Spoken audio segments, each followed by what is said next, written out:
In the next edition of It's About Money, my guest will be Mary Z. Nicosia. She's a realtor agent at RE/MAX and will be talking about historic homes in Rochester. Stay tuned for our next edition.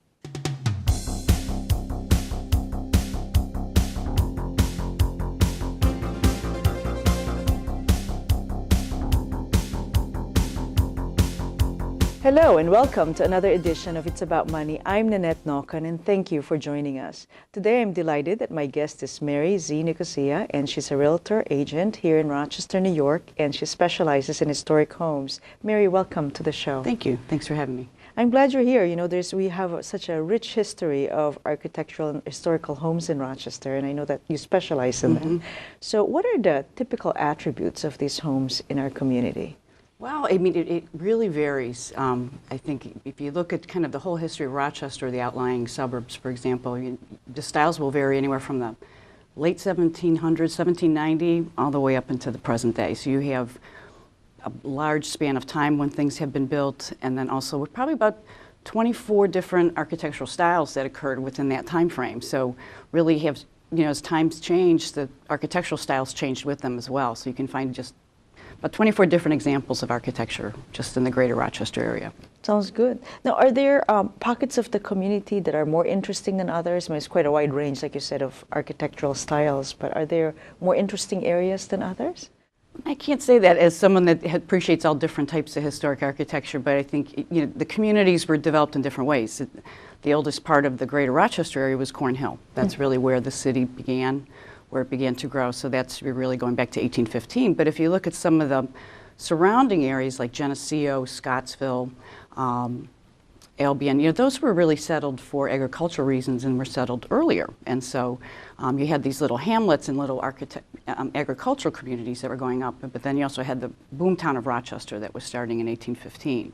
So it became very, that's where you saw variants of styles, and different lifestyles as well came with living in the city limits versus living in an agricultural community. Sure, so that's a wide dispersion of style really that you would see. Right, because it's really city and country type of living.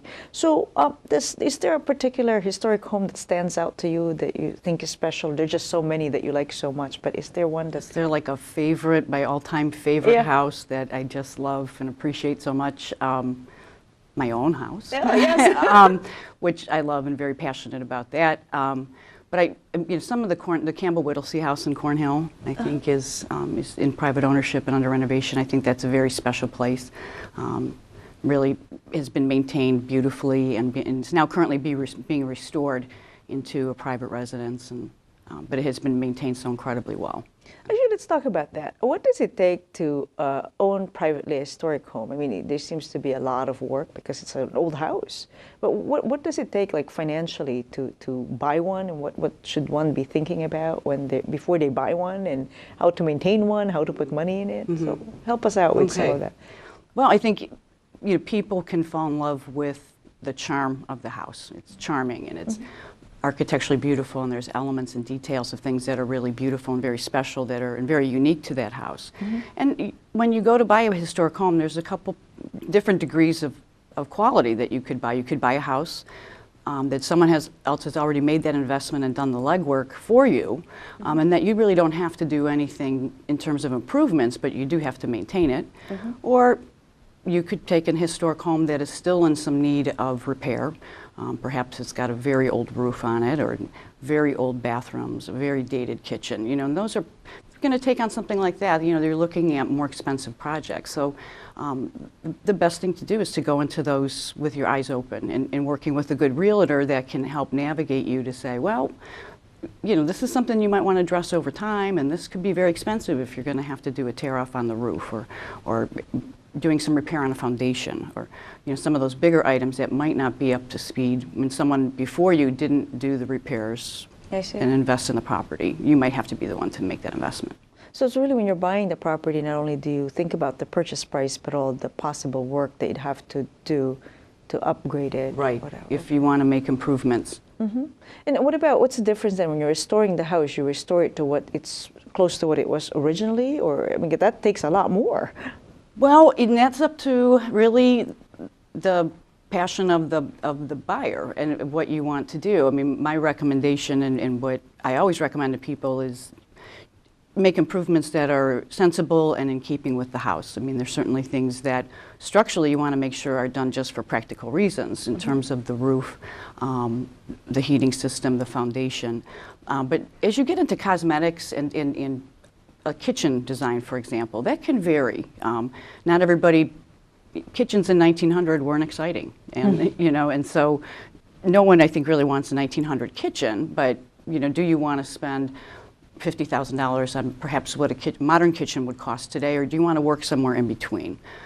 So there are different levels of cosmetic improvements, and I think the best thing to do is do those improvements that are in keeping with the house. So make it, you don't want to have the house from the curb of 1790s federal style and you walk in and it's all contemporary and painted white in the inside. You know, that's just kind of a compromise to the property. But it's up to the homeowner what their personal preference is once you get inside.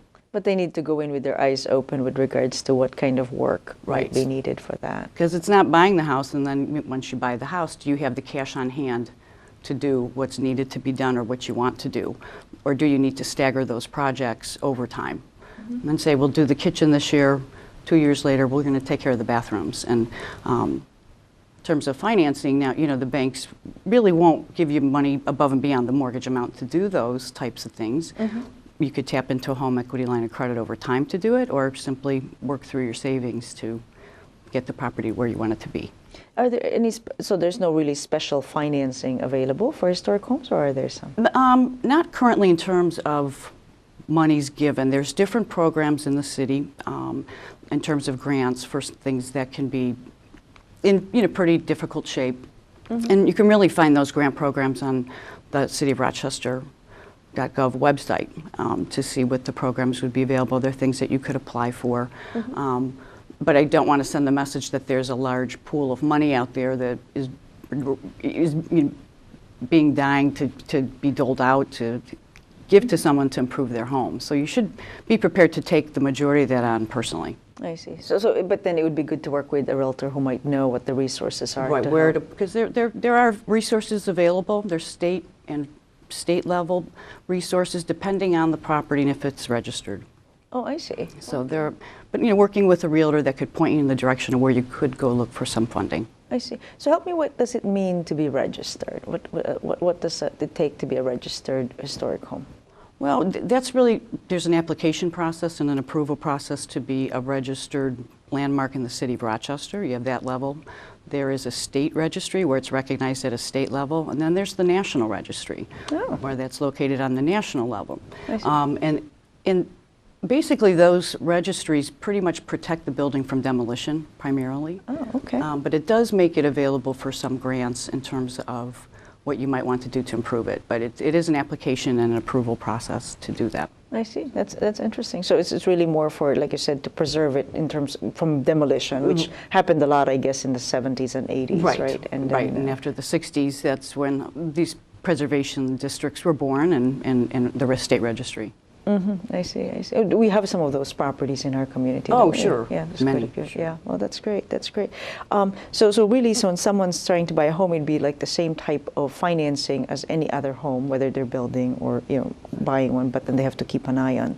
Yeah, there's different levels of financing too with the condition of the property. And again, depends on the project. I mean, most homes would qualify for a mortgage. But in some cases, if you're looking at a older historic home, it's in a good amount of repair, it may not even qualify for a mortgage. The bank wouldn't even consider giving you a loan for it. But that usually can be pretty clearly spelled out, saying it's cash only and it's as it is, meaning you take the property as it is and then you prepare yourself to do the work for it. So if you're looking at something that's in a really incredibly tough shape, perhaps it doesn't even have a roof on it at all. Oh my goodness. And you really want to restore that, it may not qualify for conventional financing.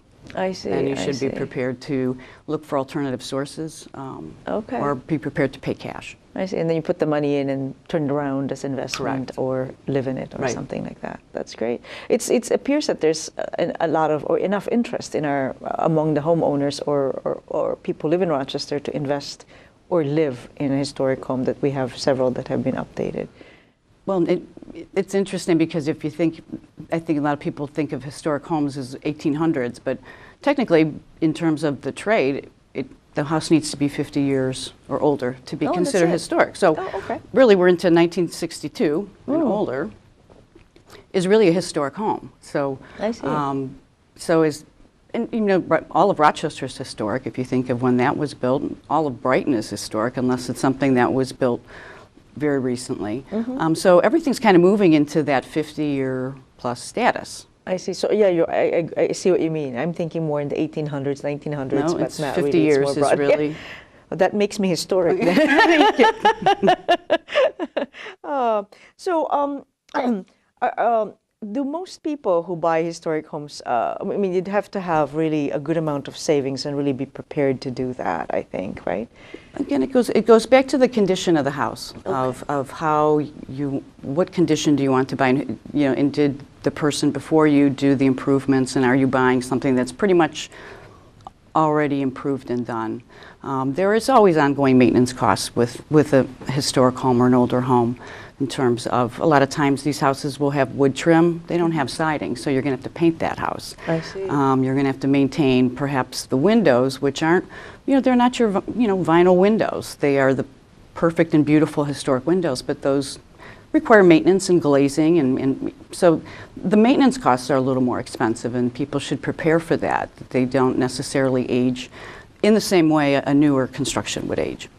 So why would someone be, I mean, besides the money, okay, somebody comes in, can afford it, but there's got to be some passion for that. I mean, that's a lot of work, right? Like you have a beautiful home that you and your husband have, you know, remodeled and restored over time, but you have to have the passion for it. You know? Well, I know. I mean, and we have so many people in our community that have done so many beautiful projects with historic homes. I mean, the Frank Lloyd Wright home, for example, incredibly passionate people that are doing that project because that's their passion and that's what they want to do and that's what's right for the house. So I think that what I find with people that are passionate about historic homes, it's not about just investing in that property and getting it back. It's because you want to do the right thing for the house. You want to live in a neighborhood that is surrounded by other homes like that. You want the beauty of it. And you do it because you have a passion to do it. And I think people that really invest significantly into houses have to really be passionate, because it doesn't always come down to, I always tell people, it's not 1 + 1 = 2 in these houses. Sometimes you get it back, sometimes you don't. A lot of times people tend to stay in these houses longer, where this isn't a stepping stone. They want to take the house, live in it, and love the lifestyle, and are happy with their investment. Sure, because I mean the house really has a personality when they're, you know, I mean 50 years old or more, but there are some that really, they have a personality and you kind of have to maintain that personality. Right, and then you live in the community that has the personality, you know, Village of Scottsville. You know, true. You live in, you know, so you're kind of living with people that all are feeling the same way about their property. Oh, very nice. That's great. That's wonderful. And thank you for it. And we're going to take a quick break, and I thank you for this wonderful discussion about historic homes. Really beautiful. We'll be right back. I'm Nannette Nocon, and my guest is Mary Z. Nicosia.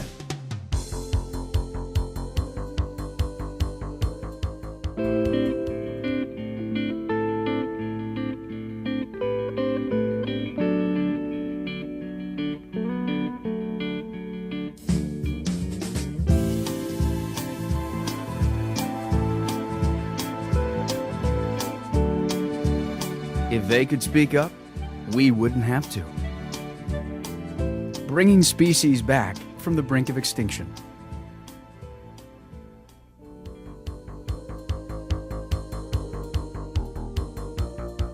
And we're back. I'm Nannette Nocon, and it's about money. My guest today is Mary Z. Nicosia, and we're talking about historic homes in Rochester. Mary, thanks again for being here.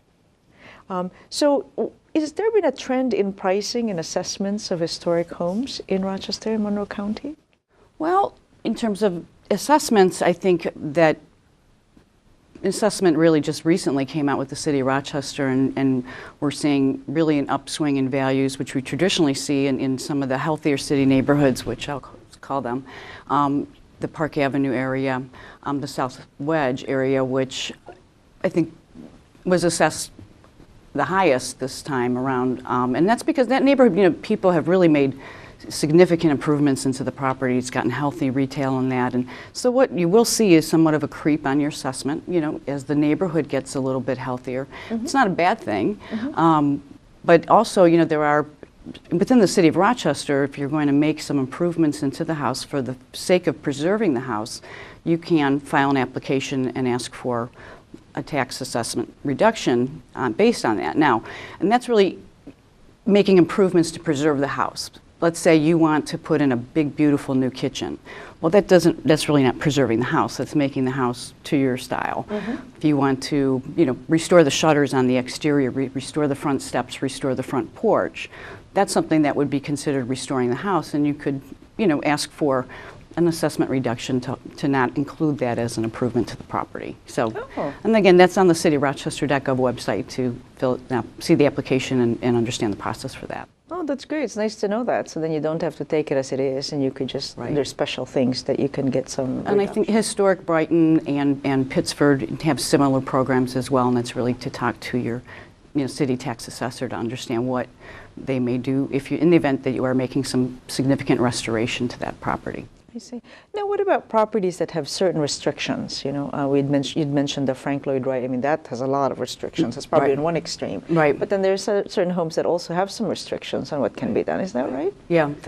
And those are good things, because I do want to talk about, we have 8 preservation districts within the city limits. And those preservation districts really kind of protect the integrity of the houses from the exterior.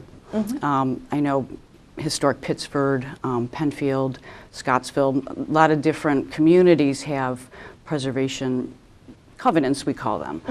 If you do have a house that has a covenant on it, or you're in a preservation district, I think, again, working with a realtor that's knowledgeable about that can explain to you what that means. It doesn't mean that you can't make changes to your house. It doesn't mean you can't do anything on the interior. It really speaks to the exterior.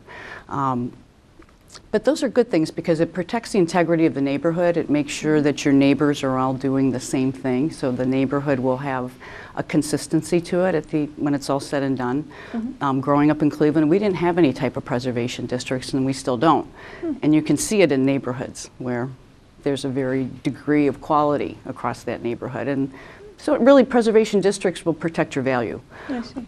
If you buy a house with a covenant, that's a different. And a covenant really is something that would be written to your deed. You would see that, or your lawyer would see that, or your realtor should know about it. And a covenant could affect the interior of the house. And sometimes a typical covenant would say that fireplace mantle can never be removed because for whatever reason it's very important to be maintained. And it's an agreement that you would maintain that covenant with that property. But you would find that in your deed. I see. Oh, interesting. So you'd go into it with your eyes open. You know exactly. It would be on the deed, and it lives with the house. So it's not just a covenant for you as the owner. It lives with the house. So whoever owns that house is going to live with that covenant. I see. As long as the house is there, exists. There's usually an expiration to the covenant, but they usually run a long time. So they're usually going to run for 75, 80 years. So. Oh my goodness. So it's going to be protected for a long time. So. I see. So, and it'd probably exceed the lifetime of the person. And it's a handshake agreement, basically between you and the house. But yes, I agree that I won't remove that fireplace mantle. Yeah, okay. I see. It's not like you go to jail. No. So, no, in our community, is it okay? Can we talk about the Frank Lloyd Wright? There's some renovations done there, and it's beautiful. What would you say does it do for the community? I mean, it's nice to have it. Of course, it's great. Well, that being the only Frank Lloyd Wright house in the city of Rochester, and seeing 2 very passionate people do a museum quality restoration, I mean, that's a gift to the community. And it's a gift to the neighborhood. And then, so it really is for that to have the only example of Wright's architecture here and having that level of restoration. It's a gift. And yeah, it's quite generous because you're right. I mean, they probably would never get that money back, but they're not doing it for that. They're not doing that for that purpose. And, Yeah, so we're very lucky. We are incredibly lucky. Because there's so many Frank Lloyd Wright houses that are just doing in bad shape, right, and deteriorated. Well, part of it, is the style of that architecture. But we're seeing Buffalo has quite a few Frank Lloyd Wright houses, and they're going through similar renovations now with some passionate people. I see, I see. So do some fundraising for that and so on. Now, you've restored, you and your husband have restored several historic homes in the city, is that right? Mm-hmm. So where did you get the passion, or what give you the bug to do that? I don't know. I mean, I didn't grow up that way. I grew up in a 1950s ranch house or colonial house in Cleveland, Ohio, and so really wasn't exposed to it at all growing up. When I first started coming to Rochester, my husband lived in the Browncroft district on Newcastle, and so I just kind of fell in love with that neighborhood, and just the charm of it and the consistency of it, and just really fell in love with just overall the architectural integrity of the Rochester neighborhoods, and we just decided that's how we were going to live in the houses we lived in. So that's great. So you both must have a lot of patience, and to take care and just make it beautiful. Yeah, I mean, it wasn't, certainly you could move into them and live, but then they became projects, and then they became maintenance. But it's just a lifestyle that we've been committed to, and raising our kids in that environment, and, That's and great. we love it. So when you work with people who are buying historic homes, you can empathize with what they're looking at. You have experience, so it's I do. I mean, I'm not all-knowing, but I can really walk in with the client and just say, well, okay, you're going to have to prepare yourself that you probably need a complete electrical update in this house just by looking at it, even before an engineer would look at it. Or I could look at a heating system and say, well, this is, going to require a lot to redo this. But also working with an engineer, an engineer that's knowledgeable about old houses can really make sure that everybody's eyes are wide open. There's things that are very obvious that you can see.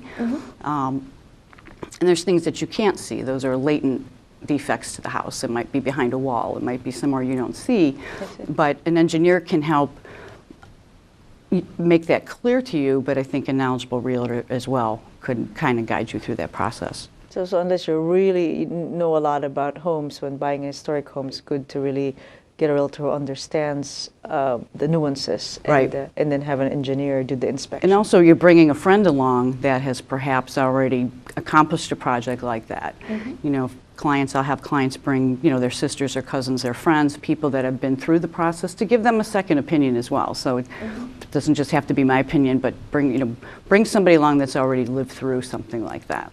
Yeah, you mentioned something that's interesting, because those are not something that we visibly see, like electrical, the piping, all those kinds of things, right? And those can be very expensive, and you think the light switch doesn't work, and next thing you know, you got to rewire the whole house. And so sometimes projects like that, to me, I described them to clients. I said, that's like pulling a thread on a sweater. Once you start that, or once you might take that apart, you might find that you're going to be into a much bigger project than when you thought. So as just a general rule for any large project in a historic home, I tell people to bump in 20% of whatever the estimated cost is, just to cover yourself in the event that there's a surprise. That's good advice. And it's really just to buffer yourself. So if you do get an estimate of replacing the furnace, I would not just take that at face value. I say bump that 20%. And if the 20% doesn't come, that's great, but prepare yourself. Sure, that's a good idea. Actually, often when I work with clients, rather than having them build assets to use up for the down payment and closing costs, I make sure that they bake into some assets for cash reserves specifically for the house purchase. And like you said, if it's not used, it's just available money. Right. But if it is, you have it there. It's smart. Yeah, because instead of relying on a home equity line of credit to cover that, you just never know. It's good to have those assets available. That's very good. In the process of buying a historic home, do people usually take a lot longer because of all these other financial decisions? Is the cycle longer than other homes, or not? It's about the same. I don't think so. I think that it's probably about the same, but I think that sometimes for people that go through the buying process and have looked at a lot of different historic homes, kind of know it when they see it. They'll say, yep, this is it. This house speaks to me. It's the condition I want it to be in. It's right in the neighborhood I want it to be in, and this is the house that I want. So I think it might be maybe quicker. I think if you look at some of the newer construction neighborhoods and some of the suburbs, there might be somewhat of a sameness to them, where you can go from and see many, many, many, many different houses. But when you're looking at very special historic house, it might just be that one. And there's not anything else like it out there, and you might just decide you that's what you want and you got to have it. And if that does happen to you, then you should just write the offer and get it, because You might lose it. you might lose it, and then You you'll never drive by it for the rest of your life and cry about it that you didn't get it. So Yeah, that would not be good. Yeah. So are there certain types of people that actually prefer historic homes? Not really, or is it just anyone really? I mean, or some people say that more people who come to Rochester tend to want to preserve a home, or is it really there's no pattern? I mean, how? There really isn't a pattern to it. There just isn't. I think that, and I'll speak to the city limits in terms of the recent activity. I think we see a lot of suburban empty nesters that want to get back more into the city limits, into the Park Avenue area, want to get back into city living, maybe they raised their family in the suburbs, and now the kids are gone and they want to get back into a neighborhood, they want to get back into walking amenities, they want to get back into something totally different than where they raised their family, and they'll come back into a historic home and take a project on. We see also a lot of young couples that want to work together on a project and are handy and can do a lot of the work themselves. So they'll work together on that project and want to tackle it, and then want to tackle the next one. So Sure. In some of these historic homes, I mean, some of them have also been they're more business or offices, and then they convert back to historic homes. Does that happen often? In some cases, I know that it has. In some cases it does. I think that when the preservation districts began in the 60s, it really stopped the density of some of the houses where things were being converted into 3 and 4 and 5 apartments. So the city is pretty favorable about taking, let's say, a 3-family house and taking it back to a 2-family or a single family. And any of these houses that are at 4 units or above are really in a non-homestead tax rate, which is much more expensive tax rate. So it's in your best interest, if you're coming across a 4-family house, taking it down to a 3 or less, you'll see that you'll have a tax reduction in doing that. And that's a process to go through with the city, where you will deconvert an apartment and just take it back into living space and reduce the density of that building. I see. It would help the taxes. So you can use your imagination, and not only because a property exists with 4 units, that it has to be that It doesn't have to, and it would be in your advantage to take it down to 3. I see. That's great. Very exciting. A lot of cool homes, and really beautiful to drive down, East Avenue, Park Avenue. A lot of different options, and just some really great things happening in a lot of our city neighborhoods. A lot of great improvements being made, in the South Wedge and in the outlying villages, in the village of Geneseo. So it's not just in the city limits. You can see this pretty much all over. Yeah, it's nice. It's nice to see the vibrancy. I think that's important for a community to maintain that. Just on arts, culture.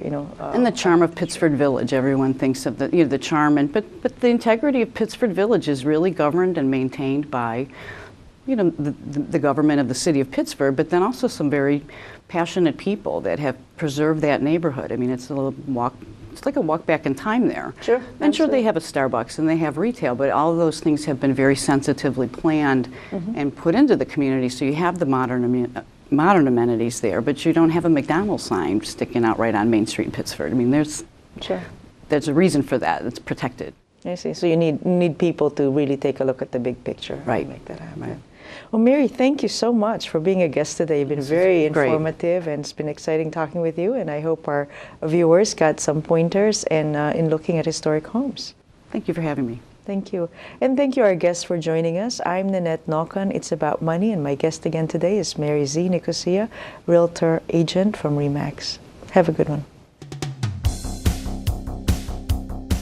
Thanks for tuning in to today's show.